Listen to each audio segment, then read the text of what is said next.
Fala, meu povo, aqui é o professor Otavião de História, nosso projeto maishistoria.com.br. Gente, não esqueça de acessar o nosso portal maishistoria.com.br, de curtir lá o nosso facebook.com/curso mais história, dá um like lá, professor Otavião, e também nosso canal no YouTube com videoaulas inéditas, youtube.com/curso mais história. Tá, galera? Beleza? Inscreva-se no canal, tá? Super importante você ter acesso a informações atualizadas dos últimos vídeos postados aqui no Mais História. Gente, um tema muito importante para vestibulares e principalmente para Enem é a organização da história, a parte dos períodos históricos. Como funciona isso? Como assim, Otavião? Vocês sabem que a história que é trabalhada no ensino médio no Brasil, né, no antigo segundo grau, é uma história que, em geral, é dividida em história geral, que é a história do mundo, e história do Brasil. A história geral, gente, ela tem uma divisão. Que divisão é essa? Nós vamos ver a partir de agora. Por que eu preciso entender isso? Gente, se você quer estudar toda a história da humanidade, né, você tem que entender quais são essas etapas. É sempre importante dizer que essas etapas, numa história tradicional, muito trabalhada no ensino médio, que são os conteúdos mais cobrados em Enem e vestibulares. E é claro que essas etapas históricas, esses períodos históricos, tem que ser muito bem entendido pelo vestibulando, ou para quem está fazendo Enem, porque, gente, se não entender isso, a história fica uma salada de fruta, fica bem complicado, tá? Então aqui o professor Otavião vai trabalhar com você esse conteúdo na nossa aula de hoje sobre divisão da história, certo? Divisão da história geral. Vamos lá? Aqui comigo, gente. Primeiro slide aqui da nossa lousa, mais um clique. Vamos lá. Primeira coisa. Todo mundo pergunta e todo professor de história fala na primeira aula: o que é história? Otavião, eu não aguento história. História é maravilhoso, mas eu não vou fazer história, eu vou fazer direito. Não vou fazer história, eu vou fazer medicina. História é bonito, mas história é coisa de museu. História é coisa antiga, eu vou fazer como hobby. Tem muitas palavras de preconceito contra essa disciplina maravilhosa, show de bola, a melhor de todas, a mais interessante, a mais legal, que eu acho, pelo menos, e muito preconceito e muita bobagem que se fala também. Mas assim, se eu pudesse fazer uma síntese para vocês, um resumo do que é história, eu poderia explicar para você exatamente isso. História é a ciência que estuda a ação do homem no tempo. História é a ciência, assim como a biologia, assim como as ciências jurídicas, assim como a química, a física, a matemática, é a ciência que estuda a ação do homem no tempo. Essa longa caminhada, essa luta do homem, esses conflitos que foram gerados através de todos os tempos, é isso que a história estuda, a ação do homem no tempo, tá, gente? Então, o tempo sempre, né, é algo extremamente importante para a história, porque é aí que o historiador, o pesquisador, ele vai analisar essa jornada, essa caminhada, essa ação do homem através do tempo. Tá, gente? Então, um conceito básico, simples, mais para você que vai fazer Enem e vestibular: história é a ciência que estuda a ação do homem no tempo. Vamos lá? Gente, para entender o que é história, não é tão complicado assim. É claro que se você vai fazer uma faculdade de história, isso é muito mais aprofundado, muito mais complexo, e eu incentivo você a fazer história, que é um curso muito bacana, tá, gente? É muito legal. E é claro, depois você pode dar videoaulas, né? Trabalhar aqui com o professor Otavião, fazer muita coisa bacana. Mas eu aconselho você realmente a fazer história, que é uma disciplina maravilhosa, é uma ciência maravilhosa e vale muito a pena. Então, história é a ciência que estuda a ação do homem no tempo. Primeiro ponto, ok? Tranquilo? Entendido? Vamos lá. Gente, linha do tempo da história positivista. Dentro da teoria positivista, uma teoria tradicional que organiza a história de forma cronológica, a história é colocada como pré-história, atenção, pré-história, Idade Antiga, Idade Média, Idade Moderna, Idade Contemporânea, tá, povo? Então, olha só, isso tem que memorizar, isso o cara tem que anotar, né, organizar os quadros em casa, que ajuda muito, e não pode esquecer disso, tá, gente? Quem está estudando para o Enem, para vestibular, para prova difícil, tá?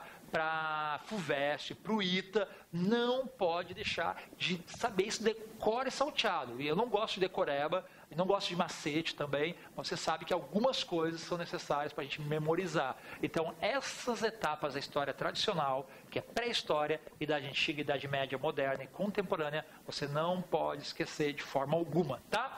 Gente, mas você sabe que a pré-história é esse período que é o surgimento dos primeiros hominídeos, tá? Os primeiros homens, desde os Australopithecus até o Homo sapiens sapiens.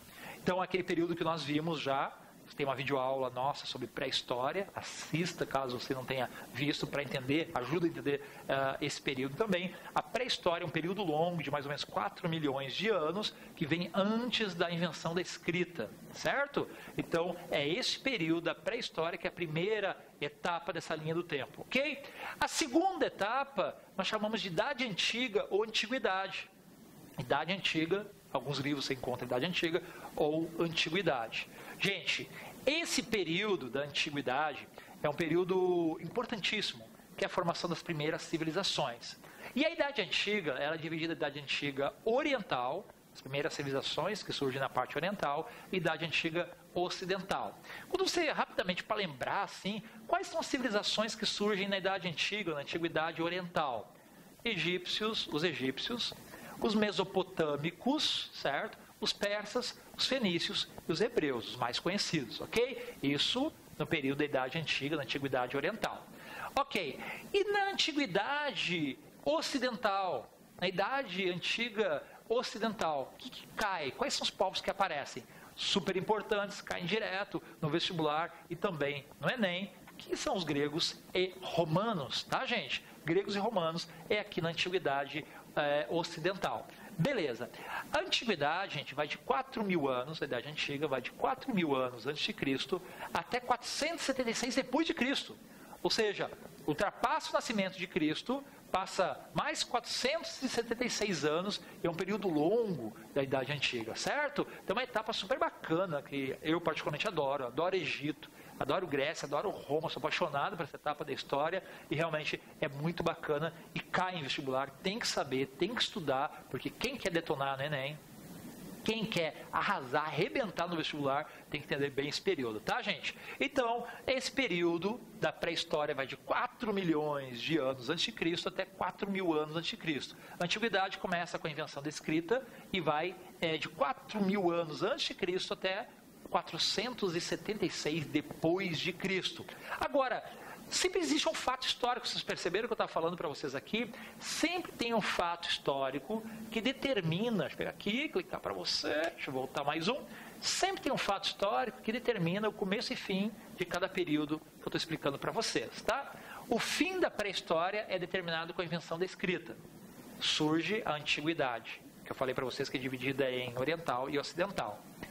E daí chega o final da Idade Antiga, que é em 476 depois de Cristo, ou seja, nasce Jesus, né, durante ali o domínio do Império Romano no Oriente, nasce Jesus, passa 476 anos e nós temos aí o fim da Idade Antiga, com a queda do Império Romano do Ocidente, o Império Romano todo poderoso, todo forte, com seu incrível exército, a partir desse momento cai em 476 depois de Cristo. Vocês percebem que sempre na história o que determina o fim de um período é um fato que realmente muda as estruturas, que modifica, que transforma todo um tempo vivido. Então a queda do Império Romano foi algo, né, super importante naquele período.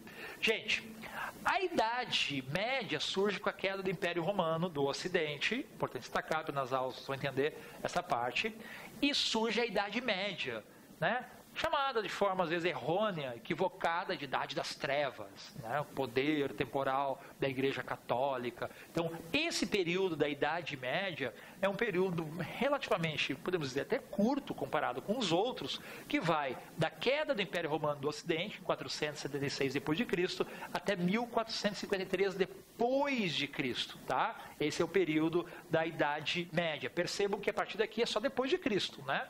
Então, Cristo nasce no ano 1, já faz a divisão da história entre antes de Cristo e depois de Cristo. Então, a Idade Média vai até 1453. Mas o que é o fato histórico? Você tem que saber disso, tá? A gente não pode esquecer as principais provas aí que você está fazendo, tá? Até na sua escola, aí com o professor de conteúdo, são fatos super importantes, ok? Gente, 1453, quando acaba a Idade Média, nós temos a queda de Constantinopla. O que era Constantinopla? Era a capital do Império Romano do Oriente. Lembra que eu falei aqui? Ó, caiu o Império Romano do Ocidente. Mas o Império Romano do Oriente ele continuou com a capital em Constantinopla. Em 1453 você tem o fim. Os turcos otomanos, lembra? Isso aí os professores falam muito. Eles derrubam, né, e dominam Constantinopla e passam a dominar aquela região, ok? Aí, gente, a queda de Constantinopla é o fim de um período, de uma era que foi iniciada lá com os romanos, né, na Idade Antiga. E nós chegamos a uma nova idade, a chamada Idade Moderna.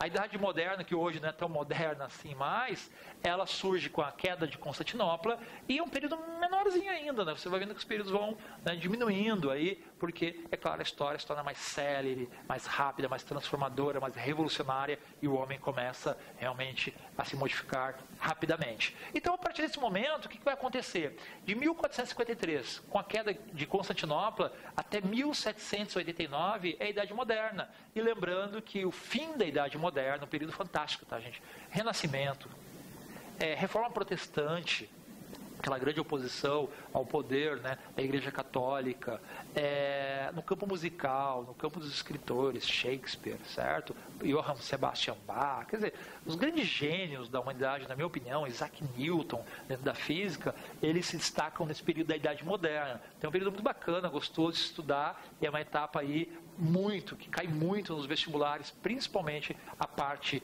de Reforma Protestante, Revolução Francesa, Iluminismo, tá, gente? E também um pouco de Renascimento. Então é um tema aí importantíssimo para você ficar atento à Idade Moderna.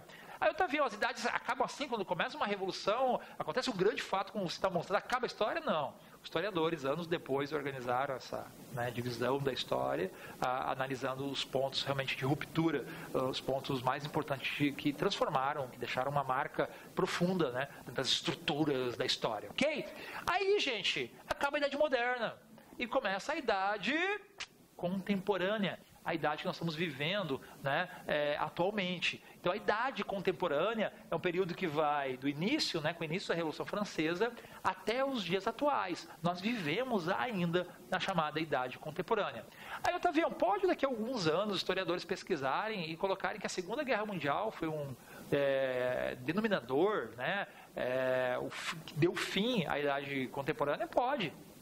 Pode, né? Pode ocorrer. Pode acontecer outro fator mais importante que muda a estrutura da idade que nós vivemos. Mas é claro que poderia vir uma nova idade pós-contemporânea, neocontemporânea, né? Neocontemporânea fashion, não sei, uma bobagem assim. Mas vocês sabem que ainda vivemos a idade contemporânea. E ela inicia com a Revolução Francesa e passa a Primeira Guerra Mundial, passa a Segunda Guerra Mundial, passa a Guerra Fria até os dias atuais, né? Que tem muita coisa acontecendo no mundo e o mundo se torna cada vez mais dinâmico, mais rápido e, é claro, até assustador para os historiadores pela quantidade de coisas que ocorrem, tá, gente? Então, você não pode esquecer mesmo, é importantíssimo para Enem, tem que estudar, tem que entender, assiste a videoaula, estuda o nosso conteúdo no nosso portal maishistoria.com.br sobre a divisão do tempo aí da história na visão positivista, tá? Então, vamos lá. Pré-história, Idade Antiga ou Antiguidade, Idade Média, Idade Moderna, Idade Contemporânea.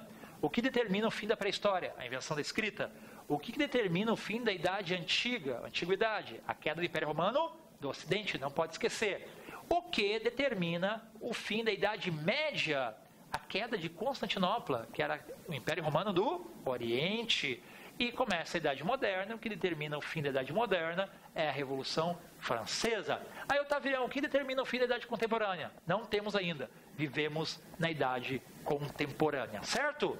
Gente, só que a partir do século XIX, surgiu uma outra visão em relação a uns períodos super importantes aí que nós temos, que é exatamente uma outra divisão da história, que é o materialismo histórico ou a visão marxista da história.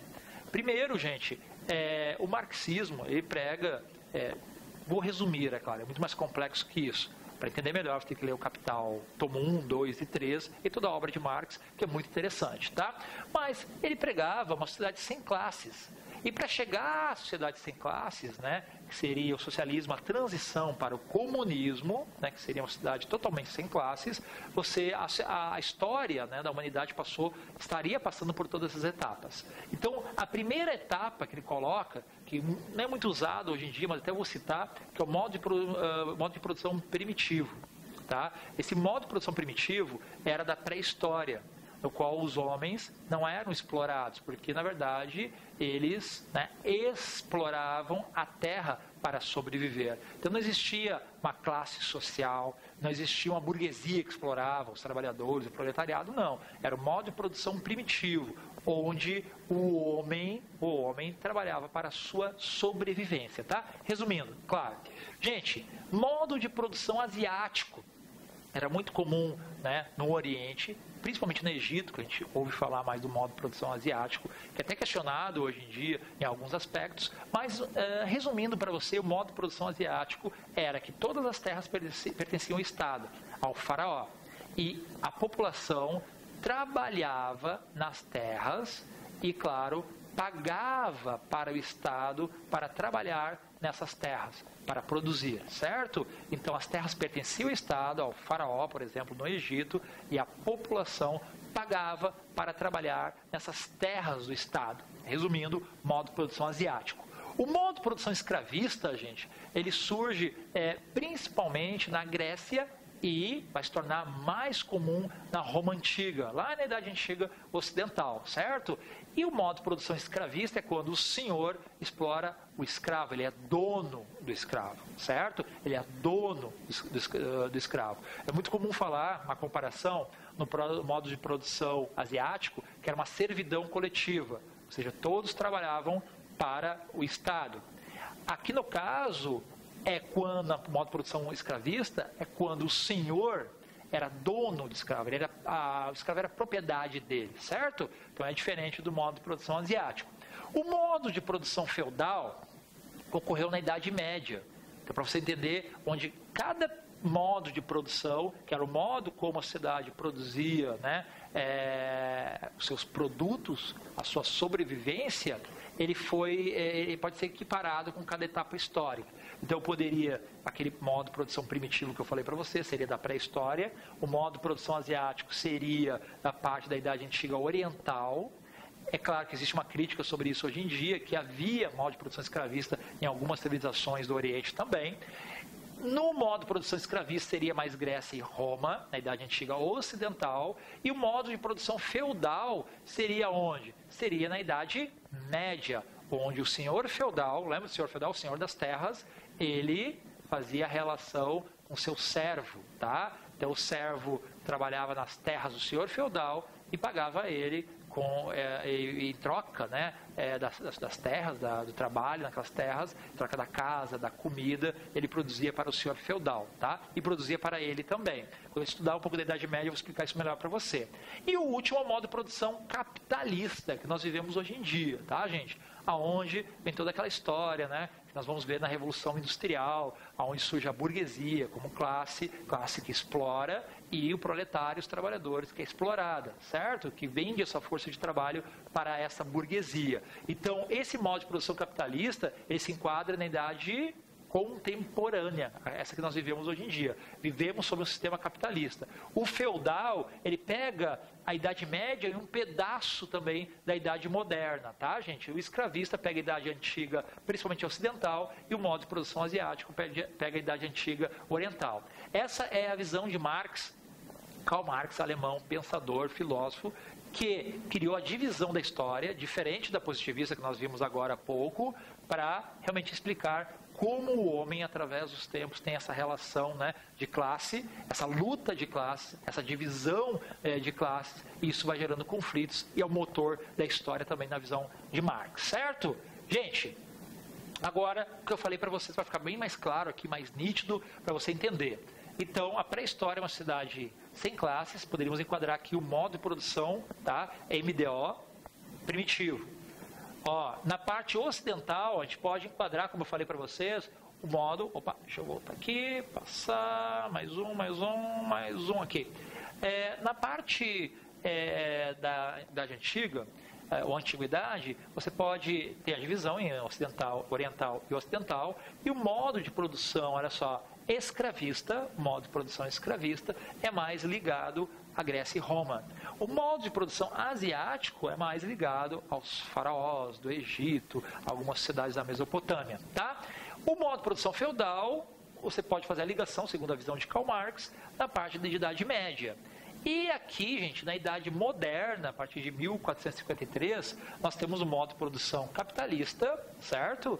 Que na primeira etapa da Idade Moderna é o capitalismo comercial, nós vamos estudar isso mais adiante também, no período da Idade Moderna, e na metade, né, da Idade Moderna em diante, é o modo de produção, primeiro capitalista, industrial e também capitalista, monopolista e financeiro que nós vivemos nos dias atuais, tá? Todos esses conceitos nós vamos aprender aqui com o professor Otavião, nossas videoaulas, tá? Nas aulas online, professor Otavião, no projeto maishistoria.com.br. Gente, acessa o nosso portal maishistoria.com.br, acessa o nosso Facebook, né, .com/curso Mais História, dá um like, uma curtida lá. E, claro, isso é um gás, isso é um combustível, oxigênio que o professor Otavião produzir cada vez mais para você.